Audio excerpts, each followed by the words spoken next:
अस्सलाम वालेकुम नाजरीन। आज मैं बीवी पर बेवजह शक करना, इससे मुतालिक चंद बातें आपकी खिदमत में पेश करूंगी। गुस्से में या दूसरों की बातों में आकर अपना घर बर्बाद ना करें। मेरे प्यारे मुसलमान भाइयों और बहनों, शोहर और बीवी का रिश्ता अल्लाह की रहमत और मोहब्बत का सबसे हसीन तोहफा है। ये वो रिश्ता है जिसके बारे में कुरान कहता है कि इसमें सुकून, मोहब्बत और रहमत रखी गई है। लेकिन याद रखो, शैतान की सबसे पहली नज़र इसी रिश्ते पर होती है। उसकी चालाक नज़र हर वक्त देखती रहती है, ये घर कैसे तबाह करूँ, ये मोहब्बत कैसे तोड़ूँ, ये सुकून कैसे छीन लूँ। और उसके हथियारों में से एक जहरीला हथियार है बेवजह शक, जो तुम्हारे दिल में फुसफुसाता है, तुम्हारे कानों में दूसरों की बात डालता है और तुम्हारे यकीन को हिला देता है।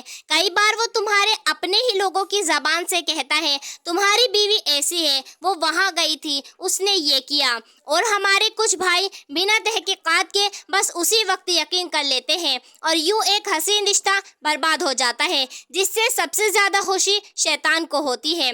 अल्लाह ताला ने निकाह को मोहब्बत, रहमत और सुकून का ज़रिया बनाया है।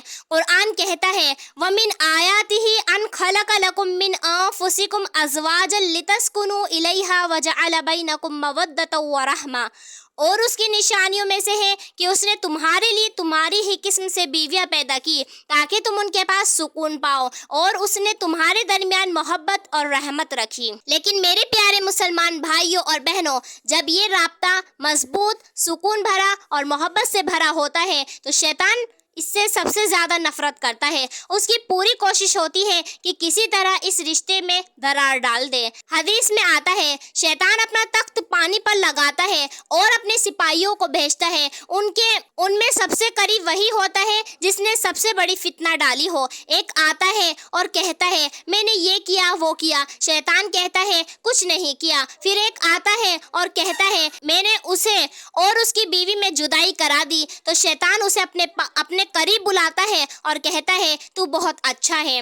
देखो भाइयों, यह हदीस साफ बता रही है कि शैतान की सबसे बड़ी कामयाबी यही है कि वो मियाँ बीवी में फर्क डाल दे, और वो सिर्फ फुसफुसाहट से नहीं करता बल्कि कई बार दूसरों के जरिए ये काम करवाता है। कोई तुम्हारे कान में कहेगा, तुम्हारी बीवी ऐसी है, वो वहाँ गई थी, उसने ये किया है, और हम बिना तहकीकात की यकीन कर लेते हैं। मेरे तमाम मुसलमान भाइयों और बहनों, शैतान को ये खुशी मत दो कि वो तुम्हारे घर का सुकून छीन ले। अपनी बीवी पर भरोसा रखो, अच्छे गुमान रखो। अगर कोई मामला हो भी जाए तो इस्लामी तरीके से हल करो। आखिरी दुआ, ए अल्लाह, हमारे और हमारी बीवियों के दरमियान मोहब्बत और रहमत कायम रख। हमारे घरों को शैतानों की चाल से महफूज रख। हमें अच्छा गुमान और सच्ची बात नसीब फरमा। आमीन। वमा अलैना इल्लल बलागुल मुबीन। अस्सलामु अलैकुम व रहमतुल्लाहि व बरकातुहू।